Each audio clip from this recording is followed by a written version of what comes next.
प्रिय छात्रों नमस्कार। एनसीईआरटी क्लास 10 मैथ्स में आप सभी का स्वागत है। आज हम प्रश्नावली 2.3 का क्वेश्चन नंबर 3 पढ़ेंगे। इसके अंतर्गत हमें एक बहुपद दिया गया है, उसके अन्य सभी शून्य ज्ञात करने हैं यदि इसके दो शून्यक हमें दे रखे हैं। तो देखो इस क्वेश्चन के अंदर हमारी अधिकतम घात कितनी है, 4 है। इसका मतलब इस प्रश्न में हमारे पास में अधिकतम कितने शून्यक आएंगे, 4 शून्यक आएंगे। तो दो शून्यक तो हमें इसमें दिए हुए हैं और हमें अब बचे हुए दो शून्यक ज्ञात करने हैं। तो आइए हम इसको किस तरह से हल करते हैं। तो सबसे फर्स्ट हमें जो शून्यक दिए गए हैं उन्हें हम लिख देते हैं कि दिए गए शून्यक, और शून्यक क्या है, बहुपद हमारा x के चर में है, इसलिए ये शून्यक x के बराबर रहेंगे। x बराबर 5/3 और x बराबर -√5/3। अगर शून्यकों को हम अलग अलग लिखते हैं तो उनको एक साथ भी लिख सकते हैं। कैसे कि x ये 5/√5/3 बराबर के इधर आएगा तो माइनस का √5/3 हो जाएगा। और शून्य के ज्ञात करने के लिए हम इन दोनों मानों को आपस में गुणा करते हैं, तो हम इस तरह से इनको गुणा करते हुए लिखेंगे। माइनस √5/3 भी बराबर के इधर आएगा तो प्लस का √5/3 हो जाएगा। अब देखने से पता चल रहा है कि इस बहुलक को इस मान ये एक सर्व समीका बन गई है a + b और a - b की। हमें ये सर्व समीका शायद सभी को याद होगी कि a + b गुणा a - b बराबर क्या होता है, a² - b²। तो यहाँ a की जगह x है तो a की जगह x लिखेंगे तो x² माइनस b की जगह है √5/3 और b का स्क्वायर है इसलिए इसका स्क्वायर। अगर √5/3 का होल स्क्वायर होना मतलब अंडर रूट हट जाएगा और ये मान क्या बचेगा, सिर्फ 5/3 बचेगा। यानी कि मान आ गया अपने पास x² - 5/3। तो हम यहाँ लिख देंगे x² - 5/3। इससे पहले वाले वीडियो में हमने पढ़ा था कि x² - 5/3 एक ऐसा बहुलक होता है जिसका अगर बट्टे में मान 5/3 है तो हम क्या करेंगे, इस पूरी सीक्वेंस को बहुपद को 3 से ही गुणा करेंगे जो बट्टे में है। तो पूरी को गुणा करेंगे तो 3x² और 5 को भी 3 से गुणा किया तो यहाँ 5 से 5 कट गया। तो इसके हर में हमने कोई मान नहीं रखा है, अतः हमारा बहुपद का रूप ये आ जाएगा 3x² - 5। तो ये अपना बहुपद आ गया 3x² - 5 के रूप का। इसको हम इस तरह से लिख सकते हैं। अब ये तो अपना हो गया भाजक, और ये जो बहुपद हमें दे रखा है ये हमारा हो गया भाज्य। तो हमारा भाज्य हो गया 3x⁴ + 6x³ - 2x² - 10x और -5। अब इस भाज्य में हम इस भाजक का भाग लगाएंगे और जो भागफल आएगा वो हमारा क्या आ जाएगा, वो भी एक द्विघात समीकरण के रूप में आएगा। उससे हम बचे हुए दोनों शून्य ज्ञात कर लेंगे, क्योंकि हमें प्रश्न में पहले ही कहा गया है कि ये जो भाजक है ये क्या है, यह शून्यक है इस बहुपद का, यानी कि ये इसके गुणनखंड ही होंगे। तो ऑब्वियस है कि हम जब इसमें इसका भाज्य में भाग लगाएंगे भाजक का, तो हमारा शेषफल क्या आएगा, शून्य आएगा। और शेषफल शून्य आएगा तो जो भागफल आएगा उसके गुणनखंड करेंगे तो वो इसके शेष दो शून्यक हो जाएंगे। तो आइए इसका भाग लगाते हैं। तो भाग लगाने के लिए वही सेम मेथड देखेंगे हम। यहाँ पहला पद है 3x⁴ और यहाँ है 3x²। तो 3 तो हम सिमिलर है, लेकिन x⁴ इसको बनाएंगे x² को, तो हम इससे किसको गुणा करेंगे, x² से गुणा करेंगे। तो 3x² - 5 को हम किससे गुणा करेंगे, x² से। तो 3x² को 3x² x से गुणा किया तो 3x⁴, क्योंकि घातें दोनों जुड़ जाएंगी।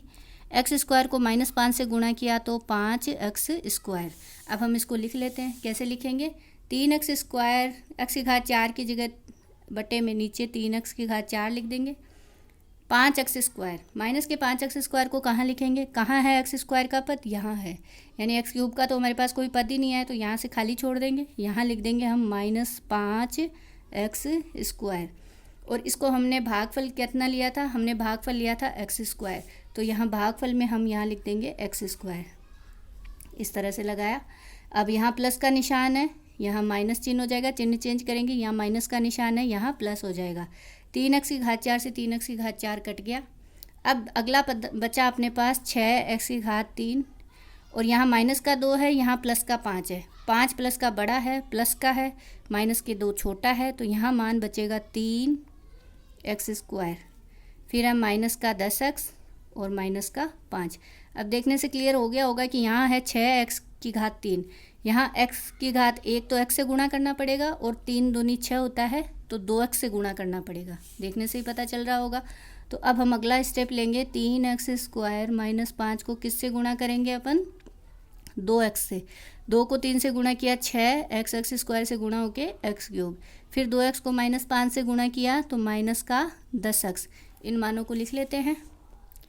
तो 6x³ के नीचे लिखा जाएगा, माइनस का 10x माइनस 10x के नीचे लिखा जाएगा। भागफल हमने यहाँ पे क्या लिया था? 2x लिया था, तो प्लस का 2x भागफल यहाँ लिख देंगे। वही चिन्ह चेंज करेंगे, यहाँ माइनस हो जाएगा, यहाँ प्लस हो जाएगा। 6x³ प्लस का 6x³ माइनस का कट गया, 10x माइनस का 10x प्लस का ये भी कट गया। तो शेषफल क्या बचा अपने पास? 3x² minus 5। ये देखो सेम ही है, 3x² माइनस 5 को 3x² माइनस 5 से गुणा करेंगे, सेम टू सेम वही संख्या आ जाएगी। यानी किससे गुणा कर रहे हैं अपन यहाँ पे? 1 से। तो प्लस का 1 से गुणा कर रहे हैं तो यहाँ लिख देंगे +1। वही चिन्ह चेंज करेंगे, यहाँ माइनस आएगा, यहाँ प्लस आएगा। 3x² से 3x² कट गया, 5 से 5 कट गया। शेषफल कितना आया अपने पास? 0 आया। अतः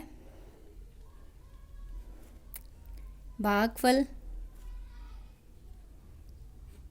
अपने पास आ गया x² प्लस 2x प्लस 1, और शेषफल कितना आया था? शेषफल आया था अपने पास 0।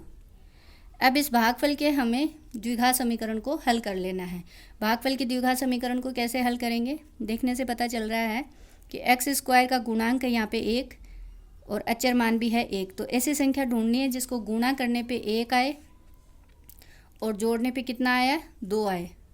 तो वो 1 और 1 होगी, जो गुणा करने पे 1 आएगी और जोड़ने पे 2 आएगी, और दोनों ही प्लस की रहेंगी। तो हम यहाँ लिखेंगे x² और 2x को लिख देंगे +x और +x और +1।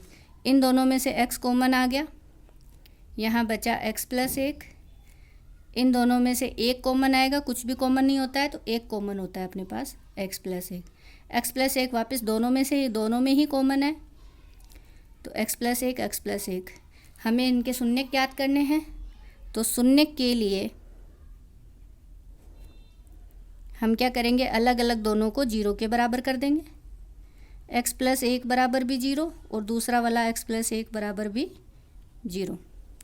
तो इस तरह से x बराबर, ये बराबर उधर जाएगा तो -1 और x बराबर -1।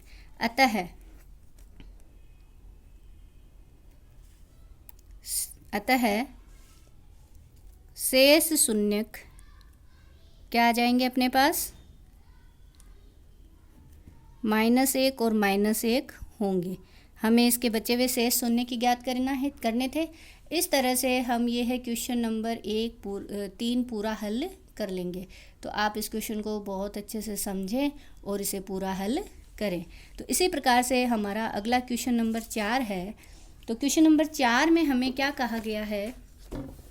प्रश्न में कहा है हमें कि यदि ये अपना बहुपद है को एक बहुपद gx से भाग देने पर, gx मतलब हमें भाजक ज्ञात करना है। यहाँ पर भागफल और शेषफल क्रमशः x - 2 और -2x + 4 है, तो gx ज्ञात कीजिए। यानी कि इस प्रश्न को हल करने के लिए हमें भाग सहक्रिया वाली जो फॉर्मूला है उसको लिखना पड़ेगा, जो कि होता है भाज्य बराबर, क्वेश्चन नंबर 4 के लिए भागफल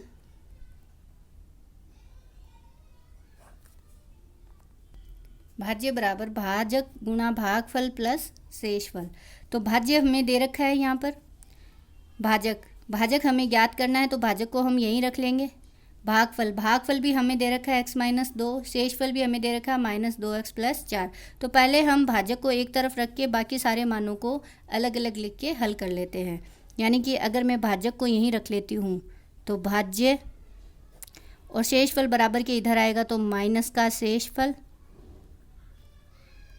और भागफल का इधर बटे में भाग लग जाएगा यानी भागफल, और ये किसके बराबर हो जाएगा? भाजक के। मेरी बात समझ में आ गई होगी सबको। शेषफल को हम बराबर के इधर लाएंगे तो भाज्य माइनस शेषफल, और भाजक गुणा भागफल था तो भागफल का इधर वाले भाग में भाग लगा देंगे तो भागफल बराबर भाजक।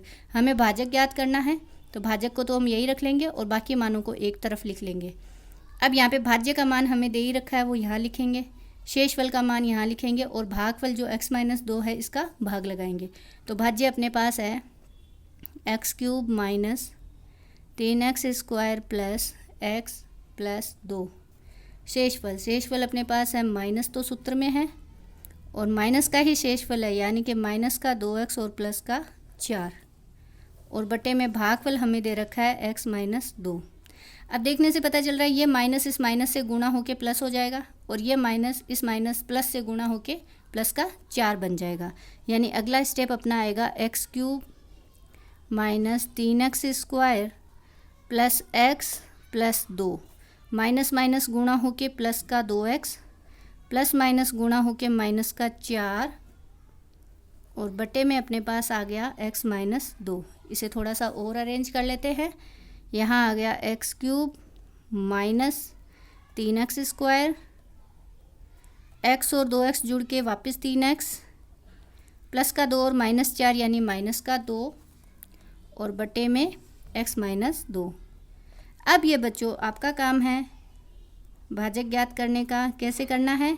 इस ऊपर वाले भाज्य में इस बटे वाले x-2 का भाग लगाना है तो फिर आपके पास में इसका क्या आ जाएगा? भाजक gx का मान आ जाएगा। इसी प्रकार से क्वेश्चन नंबर 4 और क्वेश्चन नंबर 5 आपको हल करना है। 5 में कुछ भी नहीं है, सिर्फ और सिर्फ सीधा डायरेक्ट विभाजन एल्गोरिथम वाला उदाहरण लिखने हैं और कुछ नहीं करना, और 4 को इस तरह से हल कर लेना है। Thank you.